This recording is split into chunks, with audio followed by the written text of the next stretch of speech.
Yo, welcome to the Table Talk. We are doing 8 special episodes for a thing called Podcastathon. What? Podcastathon is an incredible and fast-growing initiative to unite as many podcasters as possible to build awareness around charities. Now, you don't have to exchange money. You could just be like, cool, thanks for letting me know, Carl. Not interested or am interested. Check it out at www.podcastathon.org/register, and you can register or donate to any charity you're liking. For me, it's really just about giving back. It's creating an initiative. It's already received a strong backing from many industries and organizations and other podcasters. And I'm really excited to get Vitruvian Health behind this because closest and dear to my heart, I lost my mum to multiple sclerosis, and I wouldn't probably be here if I didn't go through that. So really looking to build awareness around charity organizations and really just helping those people that are really dedicated to research and supporting them. So if you want to get involved, spread the love, share, click, subscribe, do what you like, put it out there. But these next episodes are dedicated to the Vitruvian Health craft to show you how to get the most out of your training, nutrition, lifestyle, accountability, all for free. All right, let's get started. Let's dive into food quality. Enjoy. Hey, welcome to the round table on a square table. Say what? This is where we're going to sit down with Vitruvian Health team members, trainers, myself, unpacking their training plans. Why are they doing what they do? Let's find out. What are the techniques or tips that we could implement right here, right now in our own training experiences? Look at their client success stories and what they've been doing to get people the results. So then you can use that information to help improve your own training, improve your own nutrition or hack system, and then also improving your lifestyle literally from this episode. So take notes and enjoy, and let's go. Let's give you some trade secrets. So welcome to the VH8. We're going to talk about Kate Marginson. Yes, Kate Mate or KMFY. Kate Mate, fuck yeah. She's my partner in crime. The boss. We're going to talk to you about how she went from this to this in a 6-month period. And we're going to break it down into 8 sections, which is how we work with people. Food quality, we worked on a thing called the Dirty Dozen or the Clean 15. So they're just certain groups of food that we prioritize. So Dirty Dozen, if you just literally type in www.ewg.org, food news/Dirty Dozen, PHP, it'll literally tell you the foods that you should prioritize going organic. So we worked on more organic food. We went gluten, dairy free, and we had cravings for a lot of chocolate. So we supplemented with a lot of more magnesium to get the good stuff into the bodies. So food quality is really, if you're looking at a pack of chips, you can get the ones with all the numbers on it, or you can get one that says sea salt, potato chips. All the numbers, or just the one that says potato chips and sea salt. So finding, if you were snackish, just flipping over and looking at the back of the ingredients and making sure it's congruent with what you're looking for. Because if you're eating lots of colors and numbers, might irritate the gut health. And the idea is that the gut is the second brain. And this is where we pivoted into macronutrients. Keto worked for her because she could afford to have a little bit of dark chocolate every day and still keep her calories in check. She could eat more. Grass-fed beef. So we did coconut oil, ghee, dark chocolate, grass-fed beef. She could get away with a little bit of cheese and eggs, full-fat dairy, but we didn't do the dairy at the end of the day because this then meant she had no carbs. And a large amount of carbs can increase C-reactive protein, which causes inflammation, and that didn't make Kate a happy lady. So this gave her more cognitive focus, alpha GPC and other subs we used to help her with clarity and focus so she had that energy. Because the thing that people forget with macronutrients, they're like, protein, it's what you need. Look, protein helps with quite a few benefits. Protein degeneration, so you sustain muscle mass. Endocrine function, amino removal, metabolic regulation, pigmentation, skin, helps with hormonal regulation, reproduction, for the ladies, it's important, lactation, stress response, behavior, protein synthesis, cell signaling, acid-base balance, helps break down the food, your appetite, regulates that, helps with body composition, blood flow, growth and development, antioxidant, defense, energy substance, immunity and health, osteoregulation, and RNA and DNA synthesis. Just so we're clear, body composition was not mentioned 25 times. There's a myriad of things. So the cool thing is your body's going to prioritize all of its cognitive abilities and day-to-day functions before muscle. Just so we got that clear. Now, is keto the best option? I would rather eat carbs. Kate does love carbs. But in that point, It was just easy for her with her career to make the decision. And the thing is, this is where keto gets the rap. Everyone's like, keto is great. You should do keto. She dropped like 3-4 kilos in the first week. That was just water retention, because 1 gram of carb will retain up to 3 mils of fluid.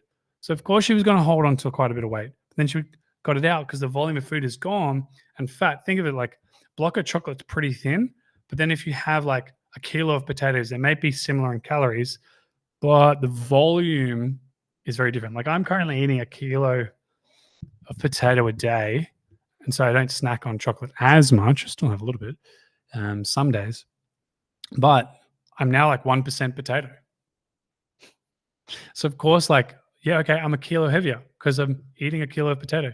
But if I ate 100 grams of chocolate, same calories, but now I'm 900 grams less. I've lost weight, but it's the same amount of calories.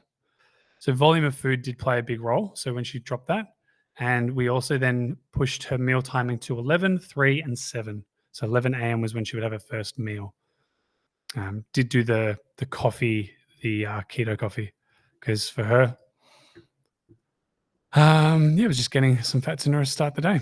And then the last thing was just tracking total calories. And this is where food quality, you've got food quality, you've got macronutrients and calories. They're the same thing. Like people are like, one's better than the other. Okay, well, if you ate 100 grams of protein, just 400 calories, whether you count macros or calories, it would be the same thing. And if you got grass-fed beef and like non-grass-fed beef, it's the same like calories. But this is where the argument's like, yeah, okay, the omega, like the nutrient profile might be better in the grass-fed. That's the difference. Like the question then is, it's not like the three that's similar, how you track. The thing is, what is the longevity result of that? Like if everyone ate in a calorie deficit, we would have a lot of challenges. Long term. But then the one that ate the grass-fed, the high-end quality organic food, yeah, well, they might have more nutrients and the body might use that better, and they might have more energy for a longer period of time.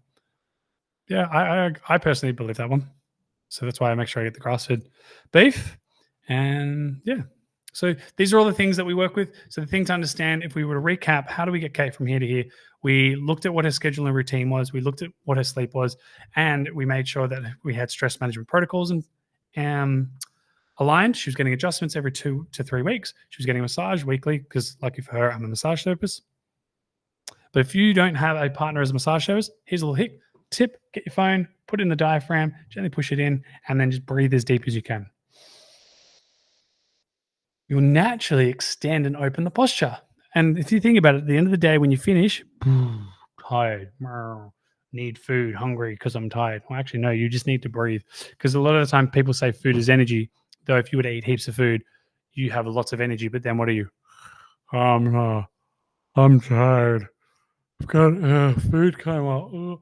No, you've just stuffed your guts. The blood's going in. What you need to do is breathe, get a bit of oxygen in that body, and then recommence. Looked at her schedule. We knew that based off where she wanted to go for her career, yes, she worked that 9 to 5 job, but she needed to put in the extra hour of work. So she was doing a 7:30 or 8 o'clock start till about 6 p.m., 6:30. And then she would leave. We would actually meet and go for a walk. And so then home by 7, have a late meal. Good thing with keto was it was lighter and easier to eat and digest rather than a big volume of food. Sleep, and we'll wind down in by bed by 9:30. So she was asleep by 10. And so had her on keto because that made decision choices easier. And then quite a few supplements we looked at with magnesium, vitamin D, but based off her bloods, and training 4 times a week. And nutrition was really just every 2 weeks, we'd make little adjustments to it. And no, we do not do keto where you do keto for 3 weeks and then you have a big carb day. Just eat carbs. Just like, I don't get, like it takes like 3 weeks to get into keto. So why would you like do it for ketosis to mobilize more fatty acids and then kick yourself out of it? I just don't get it. So it was play the long game. What could we commit to for 6 months? Yeah. And that is how you two can do it. So Carl, how do I do that for me? I didn't quite make sense. What's your time schedule look like? When do you want to wake up? When do you want to sleep? When are you going to work? What are you going to commit to? Is this the schedule that's going to get you promoted? Yes or no? If it's not, then change the schedule. If you're like, I work 9 to 5, I travel, like I work 8 till 6 because of travel. Cool. Is what you're doing going to get you promoted? No. Do you need to be there an hour earlier? That would help. Okay, do that. Like stop doing the thing that you think is okay. What is the thing that you know? Even ask your like manager, what do I need to do to get there? So that's what we really broke down. Beauty of Kate being a lawyer is she needed to do 7-hour billables, and typically that took 10 hours to achieve because of the administration, the meetings. It's like, cool, well, we need to work 10 hours. Do we work 10 hours straight? No, let's break it up. So she did 5 hours, like 4 or 5 hours, had a break. That's where she got a movement in. And then would eat after, then would do some work. So there were times where she would have a nap in the office. That's the thing she had to do, and then break it up. Or there were days, for example, Tuesday night was date night. So we would go watch a movie or hang out. So she would finish earlier. So she would do a little bit of work on the weekend to get ahead of the week to get those billables in. Things we need to do. If you ever need any help, reach out and we'd love to support you. If you've listened to this episode and you feel like this would help, then I will give back and give forward to you, and I will give you a complimentary session valued at $200 with me. I will go through all of this with you. We'll break it down. Probably take me an hour and a half to get the most out of it. We'll come up with a plan that will serve you in all areas and aspects, from your training, lifestyle, nutrition, stress management, career, time management, and all that. Relationship, that's up to you to decide. Be that loving partner that I know you can be. Till next time, adios, amigos. Doo-doo-doo.